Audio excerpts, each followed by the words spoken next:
시편 68편 9절에서 13절까지 있는 말씀, 이 말씀을 통해서 좋으신 하나님과 함께 사는 성도, 좋으신 하나님과 함께 사는 성도가 누구요? 나. 그것도 나가 아니에요. 나. 좋으신 하나님과 함께 사는 성도가 누구? 나. 누구랑 같이 사는가? 물론 여러분 좋은 사람하고 같이 살기를 원합니다. 우리가 흔히 좋은 사람이라고 하는 것은 내 마음을 알아주는 사람, 내 마음과 같은 사람, 누가 봐도 괜찮은 사람, 점지 않고 된 사람, 인간성 있는 사람, 다 좋은 사람이라고 생각합니다. 그런데 그런 사람하고 살아도 문제가 있을 수 있습니다.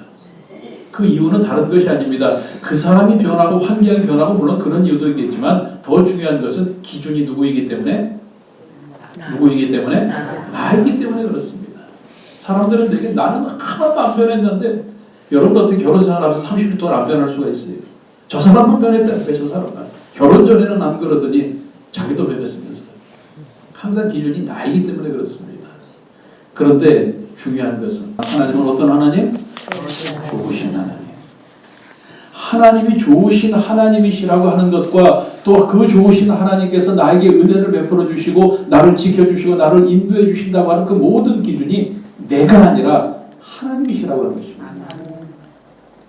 우리는 보십시오. 우리는 기준이 나이기 때문에 좋으신 하나님을 만나러 매일 나오지 않습니다. 내가 피곤하면 안 나옵니다. 내가 문제가 있으면 안 나옵니다. 내가 세상에 더 좋은 일 있으면 안 나옵니다. 그러나 하나님은 변함없이 우리들을 만나러 나오시고 이미 와 계신 줄로 믿습니다. 누가 기준이에요? 하나님이에요. 우리가 생각해 보십시오. 좋은 일 있을 때는 좋으신 하나님께서 나에게 이런 은혜를 주셨다고 이야기하지만 내 삶 속에 고난이 있고 내가 죽게 되고 싶죠. 하나님 도대체 어디에 계십니까? 왜? 기준이 나이기 때문에 그런 것입니다. 여러분 좋으신 하나님의 기준은 하나님이십니다. 그 하나님을 기준 삼고 우리가 좋으신 하나님이라고 인정할 수 있고 그것을 또 하나님을 따라갈 수 있는 것은 무엇입니까? 우리의 믿음입니다. 그렇기 때문에 이 믿음을 통해서 우리들이 좋으신 하나님을 바라보면 우리의 믿음대로 되어지는 역사가 일어날 줄로 믿습니다. 이 좋으신 하나님은 언제나 하나님의 기준으로서 가장 좋고 가장 좋은 것들을 우리에게 베풀어 주십니다. 그런데 그것이 결국은 나에게도 가장 좋은 때이고 가장 좋은 것이라고 하는 것입니다. 그래서 여러분 기도할 때 누구의 마음에 맞게 기도해야 돼요? 하나님의 마음에 맞게 기도해야 돼요. 여러분 믿음을 생활을 할 때 누구의 말씀의 기준에서 믿음 생활을 해야 돼요? 하나님의 말씀. 모든 것이 다 자기 기준인데 하나님의 기준이 될 때에 하나님과 믿음의 관계가 올바를 때에 하나님께서 주시는 은혜가 저와 여러분의 삶 가운데 가장 좋은 때에 가장 좋은 것으로 가장 합당하게 임하게 될 줄로 믿습니다. 오늘 저와 여러분에게 이런 놀라운 역사가 있기를 주님의 이름으로 축원합니다. 왜? 좋으신 하나님과 우리는 함께 살고 있기 때문에. 오늘 성경이 그 좋으신 하나님과 함께 사는 삶이 어떤 삶인가를 우리에게 이야기해주고 있습니다. 첫 번째로 주의 기업이 궁핍할 때 흡족한 비를 내려주신다고 말씀하고 있습니다. 주의 기업이라고 하는 것은 물론 하나님이 하시는 일이지만 우리는 주의 기업입니다. 저와 여러분이 손대는 것도 주의 기업입니다. 그런데 내가 부족할 때, 궁핍할 때, 내가 없을 때 하나님께서 우리에게 비를 내려주시는데 그 비가 어떤 비라고요? 흡족한 비라고 말씀하고 있습니다. 내가 필요한 것을 나에게 꼭 있어야 될 것을 하나님께서 흡족하게 내려주신다고 하는 것입니다. 내 마음속에 곤고함이 있을 때 하나님께서 흡족하게 위로를 주십니다. 내가 삶 속에 흔들리고 어려운 삶 가운데 있을 때 부족할 때에 하나님께서 복을 흔들어서 넘치도록 채워주신다고 하는 것입니다. 그런 것뿐만 아닙니다. 내가 정말 어려운 상황에 처해 있을 때 나를 홀로 두시고 그냥 몰라라 하시는 것이 아니라 언제나 함께 하시면서 우리 문제를 해결해 주시고 우리를 채워주시고 우리를 이끌어 주시고 우리를 보호해 주시는 줄로 믿습니다. 분명히 하나님께서 약속하셨습니다. 내 기업이, 내 자녀들이, 내 백성들이, 내 믿음의 자녀들이 곤고할 때에, 궁핍할 때에 내가 흡족한 비를 내려주겠다는 것입니다. 오늘 여러분 부족한 것만을 생각하고 어려운 것만을 생각하고 안 되는 것만을 생각하면서 좌절하고 실망할 것이 아니라 이제 하늘의 흡족한 비가 여러분에게 임하게 될 것을 기대하는 저와 여러분이 되시기를 주님의 이름으로 축원합니다. 그리고 오늘 이 시간에 여러분에게 그런 비가 임할 수 있기를 주님의 이름으로 축원합니다. 여러분 신명기 11장 14절 이하의 말씀에 야훼께서 너희 땅에 이른 비 늦은 비를 적당한 때에 내리시리니 너희가 곡식과 포도주와 기름을 얻을 것이요 라고 말씀하고 있습니다. 하나님께서 흡족한 비를 내려주시는데 이른 비로 내려주시고 늦은 비로 내려주신다고 말씀하고 있습니다. 여러분 이른 비는 파종할 때 필요한 것입니다. 늦은 비는 곡식이 여물고 또 그것을 추수할 때 필요한 것입니다. 무슨 말씀입니까? 하나님의 때에 자기 백성들에게 영혼육에 필요한 것을 가장 적절하게 가장 좋은 때에 베풀어 주신다고 하는 것입니다. 그런데 더 감사한 것은 이것이 언제나입니다. 그리고 그 결과가 너무 많이 내려서 썩어버린 것도 아니고 적게 내려서 말라 죽은 것도 아니고 성경 말씀해 보니까 견고해진다고 말씀하고 있습니다. 하나님께서 때를 따라서 견고하게 하십니까? 여러분 내가 견고해지는데 언제 견고해집니까? 언제까지 견고해집니까?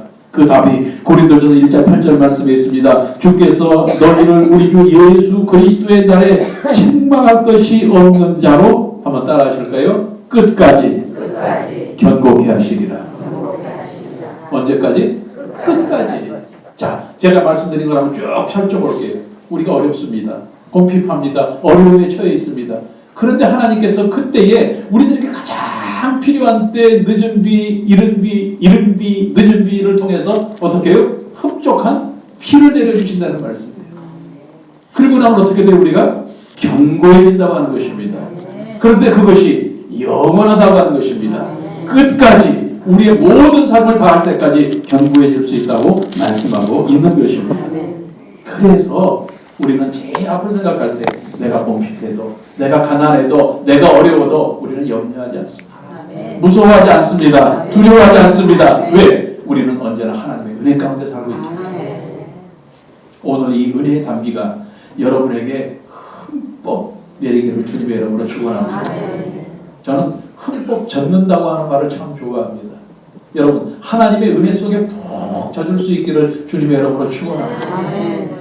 여러분의 가정도 여러분의 손대는 것도 자녀도 여러분의 건강도 하나님의 은혜에 흠뻑 젖어가지고 그것을 통해서 그냥 끝나는 것이 아니라 끝까지 여러분의 인생이 견고해지실 수 있기를 주님의 이름으로 축원합니다. 두 번째로 좋으신 하나님과 함께 사는 성도는 하나님께서 승리를 보장해 주십니다. 참 이 시편 기자가 쓴 이 내용들을 시적으로 물론 표현했지만 참 재미있고 기가 막힌 내용들이 많아요. 여러분 이 내용을 보니까요. 하나님께서 자기 백성들에게 승리케 하심으로 큰 무리가 승리의 소식을 전하게 되었다고 말씀하고 있습니다. 어떤 무리가? 그러면 어떻게 이긴 거예요? 크게 이긴 거잖아요. 그러니까 하나님께서 우리를 승리케 하시면은 그냥 찔끔 이긴 것이 아니라 우리는 크게 이길 사람이에요. 어떻게 이길 사람? 크게 이길 사람. 그런데 여러분 이기고 나서 끝나는 것이 아닙니다. 성경 말씀 보십시오. 여러 군대의 왕들이 도망하니 보십시오. 집에 거한 여자들도 탈취물을 나누도다. 집에 있는 여자들이라고 여기 표현하고 있는데 그분들은 나가서 싸웠어요? 안 싸웠어요? 안 싸웠어요. 무서워서 집에 가만히 있었어요. 그런데 전쟁이 끝나고 나서 그 승리가 얼마나 큰 승리였던지 끝났다고 해서 나가보니까 아직까지도 탈취물이 노약물들이 널려있다는 거예요. 어떤 승리였어요? 큰 승리. 그런데 하나님께서 저와 여러분에게 이런 승리를 약속하고 계시는 줄로 믿습니다. 그래서 저와 여러분이 하나님께서 승리하게 하시면 우리들은 넉넉히 이길 수 있는 것입니다. 그래서 우리는 승리가 보장된 사람이고 늘 말씀을 드리지만 우리는 잘 될 수밖에 없는 사람이고 우리는 선이 이루어질 수밖에 없는 사람인 것입니다. 저와 여러분의 모든 삶 가운데 삶의 순간순간 가운데 승리의 함성이 들려질 수 있기를 주님의 이름으로 축원합니다. 여러분 사람들이 두려워하고 어려워하고 무서워하고 하는 것들은 무엇입니까? 우리들이 흔히 이야기하는 원수마귀가 뭐 전쟁이 아니면 실패가 이런 것들이 우리에게 다 무서움으로 다가오고 있습니다. 그러나 그런 것은 다 우리의 뭐예요? 밥입니다. 내가 먹기만 하면 끝납니다. 우리는 실패할 수가 없습니다. 그러나 중요한 것은 여러분, 우리들이 정말 예수님 안에 믿음으로 굳건하게 서 있을 때 실패를 안 하는 것이지, 믿음 생활도 잘 안 하면서 우리 목사님이 그래서 나는 실패하지 않을 거야, 이건 개입니다. 그래서 믿음 생활이 중요한 것이고 믿음 생활을 잘해야 된다고 제가 매일매일 여러분에게 말씀을 드리는 것입니다. 여러분, 우리들이 인생 그냥 사는 것 같죠. 그러나 우리들이 물론 노력도 해야 되지만 우리는 원수마귀를 매일 이겨야 되는 것입니다. 잘못 잡히면 우리는 죽습니다. 잘못 잡히면 우리는 망해버립니다. 매일매일 우리를 죽이려고 노리고 있는 것들이 얼마나 많아요. 한순간에 우리를 정말 척추를 끊게 만드는 일들이 얼마나 많겠어요. 이곳에서 우리가 그들을 이길 수 있는 방법은 내 힘으로는 안 되는 거예요. 오직 주님을 믿는 믿음을 통해서 우리들이 이길 수 있는 거예요. 그래서 우리는 믿음 안에서, 나에게 능력을 주시는 자 안에서 우리는 무엇이든지 할 수 있는 사람이 되는 거예요. 내 실력과 내 능력으로 되는 것이 아닙니다. 오늘 하나님께서 우리에게 주신 승리를 우리들이 기대하고 소망하는 것도 중요하지만 그 승리를 차지할 수 있는 믿음의 자격을 갖추는 저와 여러분들이 되어서 여러분이 손대는 것마다, 여러분이 계획하는 것마다, 여러분이 기도하는 것마다 다 결과는 승리, 선, 이런 것들이 되어질 수 있기를 주님의 이름으로 축원합니다. 이런 믿음을 통해서 여러분이 오늘도 승리한 귀한 하루 사시기를 주님의 이름으로 축원합니다. 마지막 세 번째로, 오늘 좋으신 하나님과 함께 사는 성도의 삶은 양 우리에 누울 때 날개를 은으로 입히시고 깃은 황금으로 입힌 비둘기 같다고 말씀하고 있습니다. 어떤 비둘기냐면은 양 우리에 누웠더니, 여러분, 양 우리가 푹신할까요, 아닐까요?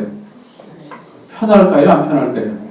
그걸 표현하는 거예요. 지금 거기에 누웠더니 그 삶이 어떤 삶이냐면은 날개는 은빛으로 뿐만 아니라 깃은 황금을 덮인 것처럼 아주 찬란한 비둘기 같다는 거예요. 여러분, 그 내용만 이렇게 보시면 물론 시적인 표현이지만 얼마나 평안하고 얼마나 찬란하고 얼마나 멋지고 얼마나 정말 누구든지 부러워할 만한 그런 모습입니까? 이 모습이 누구의 모습이라고요? 누구의 모습이라고요?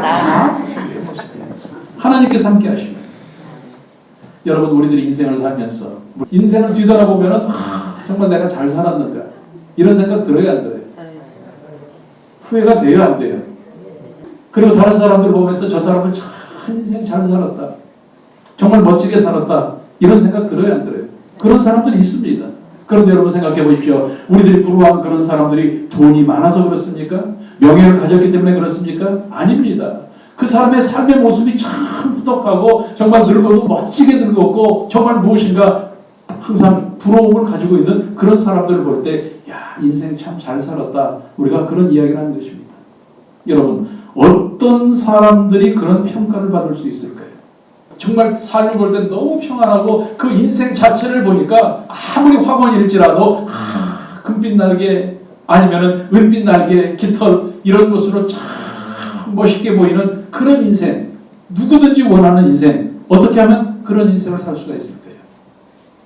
정답이 뭐예요? 좋으신 하나님과 함께 살면. 여러분, 돈이 있어서가 아니라고 제가 말씀드렸습니다. 돈이 없이 살았어도 정말 그 인생을 화목하게, 행복하게, 누구든지 부러워할 만한, 그저 삶의 모습만 봐도 반짝반짝 빛나는 비둘기 같은 이런 삶을 사는 것이 진짜 아름다운 인생 아니겠습니까? 우리들이 장례식장을 자주 가지만 장례식장 가서 보십시오. 참, 저 사람 정말 잘 살았는데, 이런 이야기 들어야지. 저거 잘 죽었어, 잘 죽었어, 이러면 되겠어요? 네? 그 사람이 잘 살았어는 뭡니까? 있는 동안에 잘했다고 하는 얘기예요. 나한테 뭐 맛있는 걸 사줘서 잘하는 것이 아니라 그 사람 인생이 정말 복된 인생으로 누구에게든지 부러울 만한 삶을 살았다고 하는 거예요. 여러분이, 제가 꼭 그런 사람들이 될 수 있기를 주님의 이름으로 축원합니다. 헤어지고 나서 참 그 사람 괜찮았는데, 이런 사람이 돼야 돼요. 근데 저는, 여러분, 우리들이 정말 빛나는 인생, 누구든지 부러울 만한 인생, 그뿐만 아니라 개인적으로도 최상의 안정과 최상의 평화를 누리면서 살 수 있는 인생, 이 인생은 오직 좋으신 하나님께서 함께해 주실 때만 가능하다고 하는 것입니다. 잊지 마십시오. 여러분, 그런 인생을 사는 거 얼마나 멋집니까? 그런 인생을 사는 사람은 오늘 이 비둘기처럼 빛납니다. 삶이 빛납니다. 말하는 것이 빛나야 돼요. 행동이 빛나야 돼요. 생활이 빛나야 돼요. 그런데 여러분, 진짜 믿는 사람이 아니면 그렇게 할 수가 없어요. 진짜 믿음 안에서 소망을 갖고 하나님의 사랑을 받은 사람이 아니면 그렇게 할 수가 없어요. 집에 돈이 있고 명예가 있다고 그렇게 하는 건 아닙니다. 오늘 저와 여러분이 정말 그런 믿음의 모습, 빛나는 모습이 될 수 있기를 바랍니다. 그리고 행동을 하더라도 무게가 있고 정말 말을 하더라도 언제나 빛나는 말을 할 수 있기를 주님의 이름으로 축원합니다. 여러분, 논어를 말하고 맹자를 말하고 철학을 말한다고 그 말이 무게가 있고 빛나는 말일까요? 아닙니다. 하나님의 말씀을 전하는 것이 빛나는 말입니다. 인격적으로 도덕적으로 행동을 잘한다고 그 사람이 빛나는 사람일까요? 아닙니다. 하나님의 말씀대로 할 때에 그 사람의 행동이, 삶이 빛나는 것입니다. 하나님의 말씀은 우리들이 이것을 다 실천할 수는 없지만 한마디로 이야기하면 여러분 부정적이지 않는 것입니다. 긍정적인 모습으로 살아가는 것입니다. 오늘 이런 모습을 통해서 저와 여러분의 삶 가운데 정말 날개는 은빛이고 깃은 황금으로 입혀진 비둘기가 양우리에 누워있을 때와 같은 그런 인생의 모습, 여러분의 모습, 여러분의 삶 되어지실 수 있기를 주님의 이름으로 축원합니다.